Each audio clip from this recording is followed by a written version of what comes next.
What's up, y'all? That is a tune called the Blackbird, or Londubh. Not sure I'm pronouncing that right, but in Irish, that's what it would be.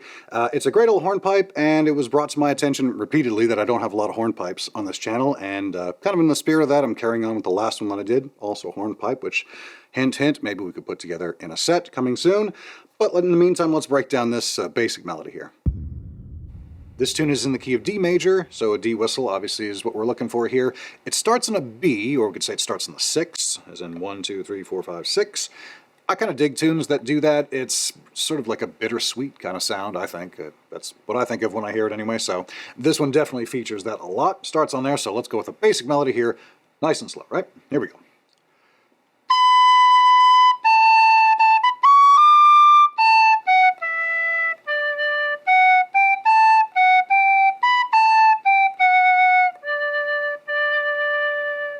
First section there probably feels a little notey with some of those little things, but they're kind of basic arpeggio, triad-y types around. So run that little phrase again, make sure you get that. I'm going to do the second section here, then we'll kind of put them all together here. So here we go. Second section of the A part. Has a little triplet pickup here. That's going to be a bit of a theme with this tune, but so here we go again. Second section.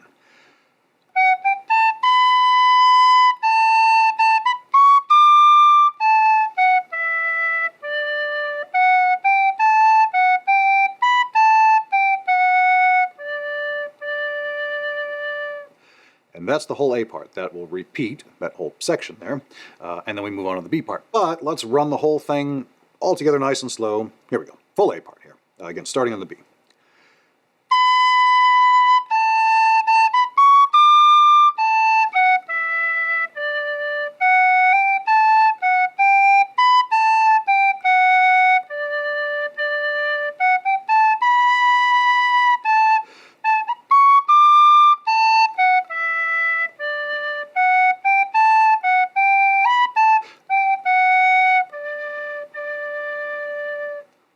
Get through that okay? I hope so. Hopefully you're able to pick that up fairly well. Run that a bunch, make sure you get that nice and locked down before we start adding in some of the ornaments and the variations that we'll get to, but in the meantime, let's move on to the B part. The B part of this tune is a little bit weird because it uses both C naturals and C sharps, so it makes it kind of minor, kind of major, depending on where we are in it, but we'll get to that.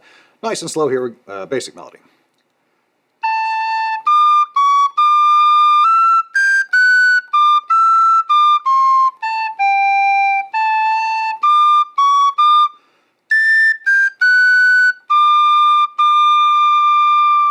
First half there again, so you hopefully caught that we had in the beginning a C sharp, then followed with a C natural, fairly strong C natural there to kind of change the feel.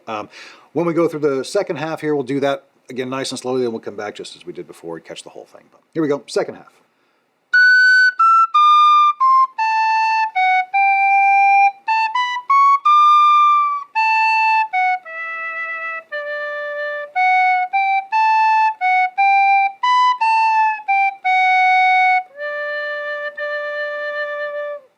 A couple things to note there. One is that the ending of that ends the same way that the A part does, so fortunately a little bit of copy and paste there.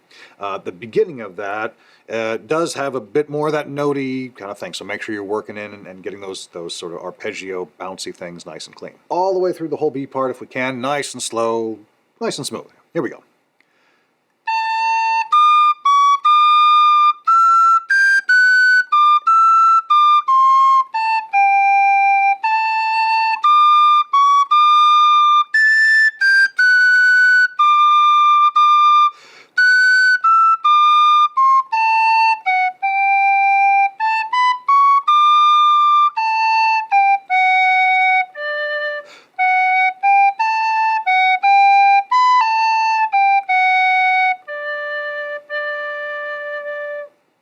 Cool. It's the whole B part. That whole thing will repeat. Now you may have noticed that the B part is longer than the A part. It's, I guess, effectively twice as long if you're counting bars. So keep that in mind when you're playing it. It's kind of easy to get lost or remember, have I played this enough times, or where are we in the repeats? So just kind of got to keep count, and it's just one of those things that makes this tune a little weird and kind of cool, I think.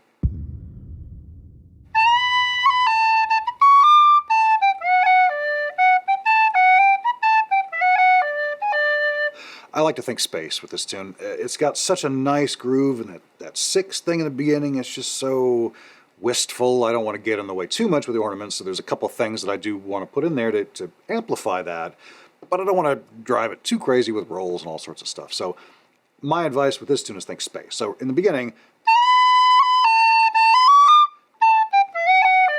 when I hit that second octave D,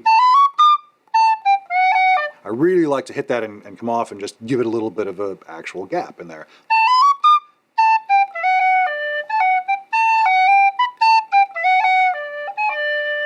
Nothing there after that except a couple of slides, a couple of cuts. Again, giving it a little bit of space, not going too crazy with it. Pause for the cause here. If you are interested in deep diving this, I do have a video doing just that on my Patreon, so you can kind of really cover some other additional options, and particularly some of the stuff that we can do on the flute and the keyed flute and that sort of thing too. So if you're interested, feel free. In the meantime, the only other thing that I would mention on the A part here is that triplet to get back when we do the turn. Turn is really important on all tunes. Keep that in mind.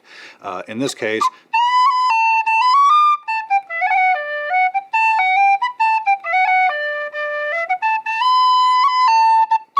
same thing there, give it a little bit of space.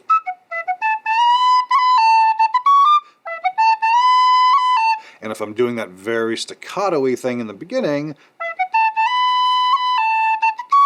I really like to accent that or mirror that on the next triplet, so sort of a bookendy kind of a thing.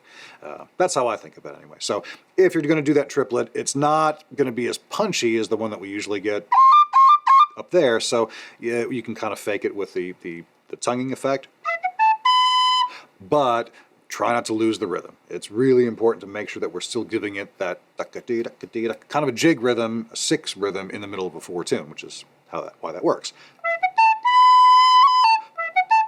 And you could slide when you finish it if you really want to, give it a nice soft landing. That little move that I do at the end there, it's actually fairly simple. I'm sliding onto the E, I'm sliding from the E to the F sharp, so I'm basically landing there. Landing on the E just barely and bouncing off that. And then a cut to give it a little bit of an extra punch. So if you combine those two things,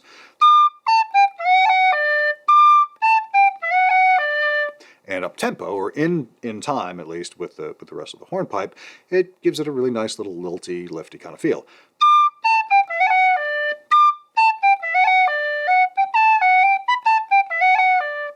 And then again to finish that phrase, same exact move there. So that's how I would play the A part anyway.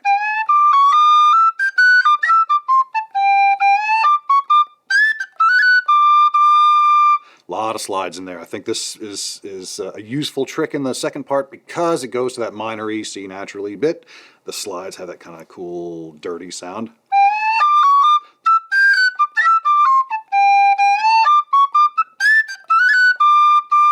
And then that same thing I just talked about in the A part, sliding and then cutting from going from E to the F sharp, you can use that in the second octave as well. Especially when you combine it with a slide right before that in the second octave A. Now, the cool thing about that slide there is it also gives you a bit of an extra confidence boost because you're making a fairly good-sized jump.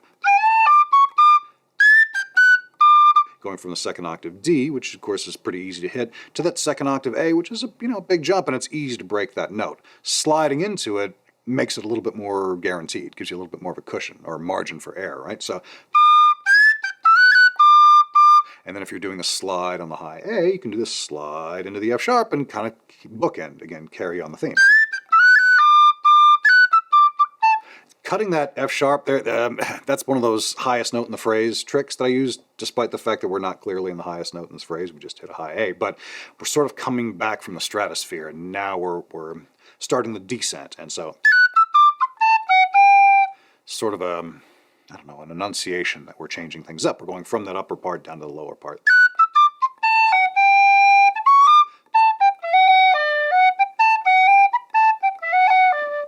Again, we're kind of going back to what we already know. We're going to the lower octave. So that cut, I think, signifies that fairly well.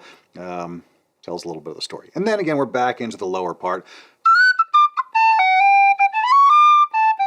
Got that same triplet there. Get some good clean notes on there, unlike what I just did.